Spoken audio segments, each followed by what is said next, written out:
Please welcome Whoopi Goldberg, actress, comedian, and activist, and Quinn Tivey from Elizabeth Taylor AIDS Foundation.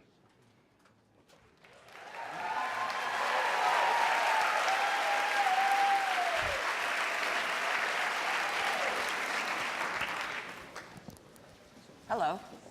This is awesome. Yes, yes it is. She needs no introduction. So don't introduce me. I won't. I'll just start by saying how exciting it is and what a privilege it is to get to sit here with you and chat and sit here with you and everybody tuning in online. So many engaged people who have the ability to affect change. But on the topic today, Yeah. activism, your roots, where we have been and where we can go. Right. I think because of your relationship with my grandmother, I'd like to start. Explain. My grandmother is Elizabeth Taylor. I'm also a trustee of the Elizabeth Taylor AIDS Foundation. And Whoopi is an amazing friend and ambassador and supporter. But I'd love to start there. If you could just paint a picture for us of your early years as an activist, what got you started? Well, it's kind of interesting to be here telling you this story because when I was a kid, we used to get boxes from the UN at Halloween time. And we would go and trick-or-treat for UNICEF because we were told that there were kids around the world who needed us to help them get to where they needed to go. So something I want to say is that UNICEF has never stopped telling these stories. This is the only way you get these stories is through UNICEF. And I know that so many outlets have questioned whether UNICEF is still relevant. And they have tried to make it not relevant. But I'm here to tell you that my entire life of activism was begun because the UN said to kids, and yes, I was a kid once, you can help and you should help because you can. So we did, right? So that's what started it. That's what started a lot of it. And then I had a very odd mother who said, you know, there before the grace of God go you. So if you have to share. And it's, I'm not always great at it, but I think it's a lot better because it helps you know that you're moving forward instead of backward. You know, we're in a slippage point at the moment here in the US because it feels like a lot of things that people fought for and a lot of things that you never thought were going to get challenged are being challenged. And the thing that we all can do is to give voice to the fact that these things should not change. We don't want them changed. And wherever you are, there are certain things that you just shouldn't do. If someone says, hey, what do you think about kids who need to have some safe space to be in? Is that a good thing? Say, yeah, it's a good thing. You want kids to feel safe. Because when they're safe, they will tell you what's going on. And if they tell you what's going on, you can actually help fix it. So don't accept the okie doke, which is kind of what we've been given in this last several months. You do have all the power, whether you're here, live here in the US or not, because your voices overseas are just as important. Because now we're all equal. Playing field is equal. And we are in the same jeopardy as everyone in the rest of the world. I've got a little list of questions, Okay. But there's something that you just said that I want to jump back onto, Okay. which is that you should help because you can. Yeah. That's such a meaningful phrase to me, and I think really resonates for me right now, especially in this political climate, where it seems like there's so much responsibility on the private individuals, as well as companies, as well as foundations, et cetera, to look around and ask themselves if they are comfortable with what they're seeing around them. Whatever background you have, whatever means you have, whatever it is that you can do to stand against that which Yeah. you can't stand for. Yeah. If you can, you should. Well, yes, but that also means it happens in different ways, because people always say to people, why aren't you speaking out? Because not everybody can do that. Not everybody is comfortable speaking out. But sometimes you can speak to one person and you can make a shift that way. I feel like we have to say to each other, whatever we can do, we can do. And not everybody can do what I can do. Not everybody can do what you can do. But everybody can do something. Everyone can do something. And that's such an important question to ask yourself. Like, what can I do? Yeah. What is it that I can contribute Yeah. for my passions and stuff? Okay, let me rope back in for Okay, a second. all right. So what about your activism within the HIV and the AIDS world? Paint the picture for us of the early epidemic in the Well, 80s and how you got involved then. I was in San Francisco, Berkeley, and people, oh, hey. And my friends started dying. They started exhibiting strange symptoms, you know, get all this stuff in the mouth, or they just suddenly lost all this weight, and then they were dead. And the hospitals wouldn't take them. So people who were dancers and writers and intellectuals and speakers and cartoonists and were literally dying in the streets because they'd get put out of their houses and put out of their apartment buildings and not accepted in the hospitals. So it was up to each other to take care of our friends who nobody would take care of. They couldn't go home. And so everyone's house had 4 or 5 people sort of living in it. And everyone was on the kibbutz, you know? And so people were there, and you took care of people as best you could, and sometimes you could get family people to come and get them, and sometimes not, and sometimes people were dying in your house. And you had to explain to people that, you know, this is what's happening because we can't get them in the hospitals. And so people started fighting to make it possible to put people in hospitals and to have doctors sort of pay attention to what was happening, because everybody was afraid. They didn't know what it was and they didn't know how you got it. And so people just started working and working hard to figure out what this was all about. And, you know, being black in America teaches you a lot about what can happen. So if you are turned away because you're black, you sort of understand, okay, this is what this is. But when you see people turned away from a hospital when they're ill, because people are afraid of what they have, you know, it's another ism. You know, it's another ism. It's another, I'm scared of you, so you can't come and play in my house. And that just isn't right for anybody. It's not right for gay people. It's not right for straight people. It's not right for black people or Asian people. Name it, it's not right. It's not right for white people. It's just not right.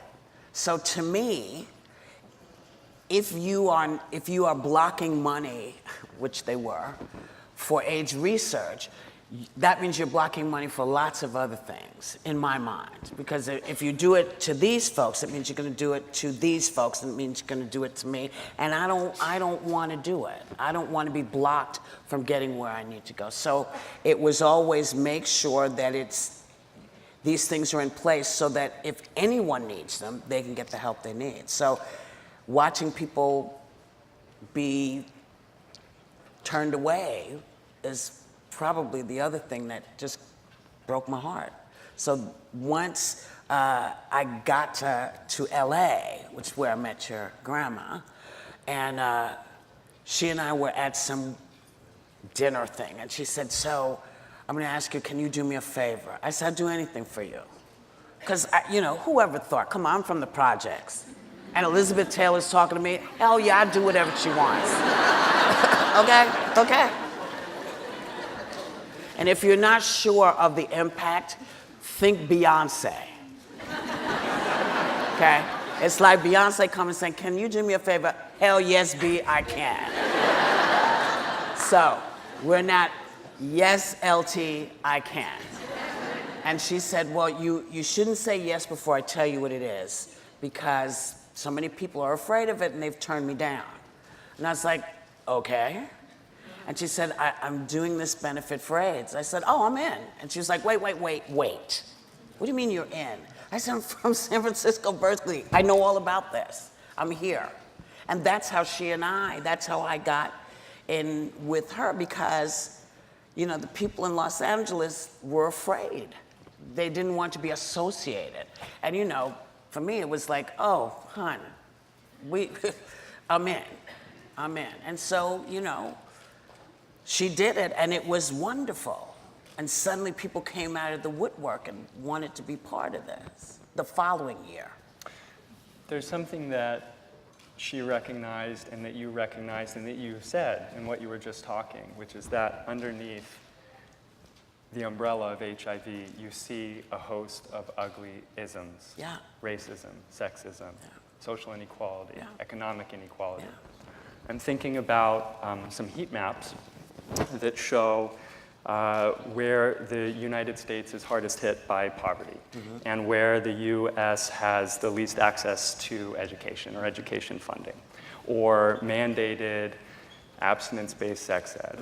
And we see that these heat maps are almost the same as the heat map that shows where HIV hits the hardest in the US, and that's in particular in the South. So that's actually reminding me of a question I've got in here that jumps out of a stat that totally knocked me out of my shoes the first time I heard it. You might be familiar with it. It's that the CDC notes that black men who have sex with men have a 1 in 2 chance of getting HIV in their lifetimes. 1 in 2 of every black man who has sex with a man. And so this population of Americans also faces high rates of unemployment, disproportionate levels of incarceration, difficult access to health care, a whole other list of challenges. So how can we get to the root of this under the HIV umbrella, under the healthcare umbrella, but also under the basic human rights umbrella, and make sustainable change? Well, information is everything. Information is king. So one of the reasons that this stat is there, and it's, I think, not as prevalent in black women, but it's prevalent. And in young people, it's, you know, it's like no one ever had the conversation. So we are under the impression that we've beat AIDS. We think it's done. It's not. It's not. So that's the first piece of information you have to understand. Yes, there are people living on all the medication, but we have not eradicated the disease. So once you have that piece of information, you know that you can get it. And it doesn't care how much money you have. It doesn't really care. It doesn't care what kind of car you drive. It doesn't care where you live. It's trying to mess you up. And that is a great equalizer. The disease doesn't care. So information is everything. We have to have these conversations, but my God, we can't seem to have conversations about sex with kids in school. I mean, if you can't tell them, if you can't have the conversation, you're kind of just letting it happen. My cousin and I were visiting our foundations, my grandmother's foundation's programming in Malawi last year. And at the time, he was in high school. And we were at a community center where we sponsor testing and other events. And in the back, there was a blackboard. And it was a sex ed blackboard for the kids in the community. And he was about 17 at the time, and he took a look at it. And he said, this is more comprehensive than what I'm getting in my high school. That's not a good thing. That's not good. Listen, sex is going to happen. You know, it's going to happen whether you're a Christian. I hope for most of you a lot. And often. But if the conversation cannot be had about how to protect yourself from STDs, from getting someone pregnant or getting pregnant. If we can't have those conversations, it will be impossible to introduce this conversation about a disease that most people think, since Magic Johnson is still alive, that it's been cured. So I think unless we can find a way to bust through this fear of telling kids about sex, that we are condemning them to possibly becoming people who get HIV. And that's, you know, we can do it in other parts of the world. You know, you guys go all over the world and we're seeing that we're conquering it here and we're conquering it here. Here, it's like there's a moratorium on talking about getting boned or boning. It's kind of sad. Something, we're just running out of time, but something that you have brought up a lot, and I totally agree with, is fear, right? Fear as a challenge, fear as a block, fear as an impediment to progress. Something that my grandmother definitely instilled in me is to never make decisions based out of fear, right? Courage, compassion, understanding. But it's so much easier sometimes to fall or risk falling onto that, oh, I'm afraid of that, whatever it is. So whether it's in the HIV and AIDS space or it's in any other space, what might be some parallels that you can draw from your experience, some lessons learned, whether from things done right or things done wrong, or maybe even a story that is something personal that you hold on to when you're facing the really tough challenges?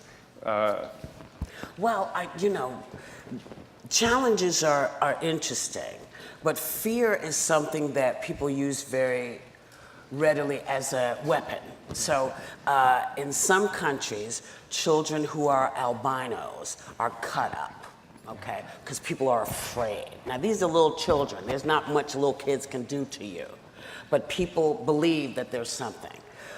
Depending on what your religious belief is, there are religious teachings that are going out into the world that are saying, hey, gay people don't have a right to be here. Now, if you believe in God, you know, if you believe God exists, you know that pretty much God is love. And so I've been getting into a lot of trouble lately talking about God and these kinds of things, because I say, well, if you believe in the Bible and you believe that God created, you know, Adam, and when Adam was like lonesome and moping around, God's like, what's wrong, man? And Adam's like, I don't know, just feeling kind of some kind of way. And God says, well, you need somebody to hang with, right? Take a deep breath, Adam, this is gonna hurt. And God goes into Adam, pulls out the rib, right? Creates the female. So to me, that means there's a duality in us. So if someone says, this is who I am, you can't really question it unless you're ready to question God. And if you're a believer in God, you don't really want to do that because you know God doesn't make mistakes. So, you see where I'm coming from? If you believe these things, then you have to sort of go all the way.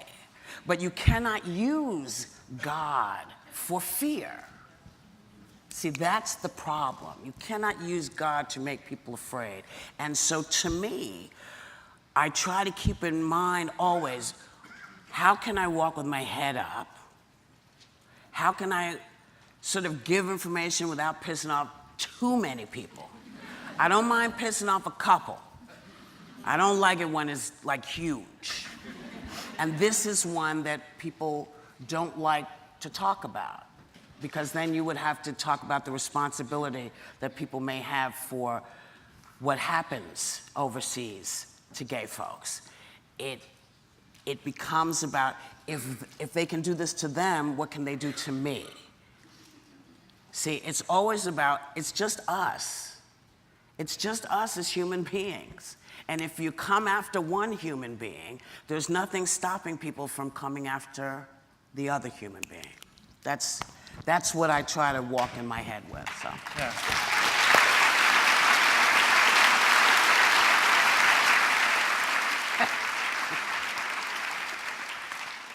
Any final comments that you want to relay to this crowd of young activists? You know, thanks for paying attention. You know, you didn't have to. You could have just been in your own bubble. But you're not. And so I just want to encourage you to help the UN. Help the UN, help the world. Because if you guys turn your backs on them, they won't learn anything. So you are responsible for helping them keep the message alive, that the rest of the world is out there and we can help. So thanks for everything you all are doing. I appreciate it very much.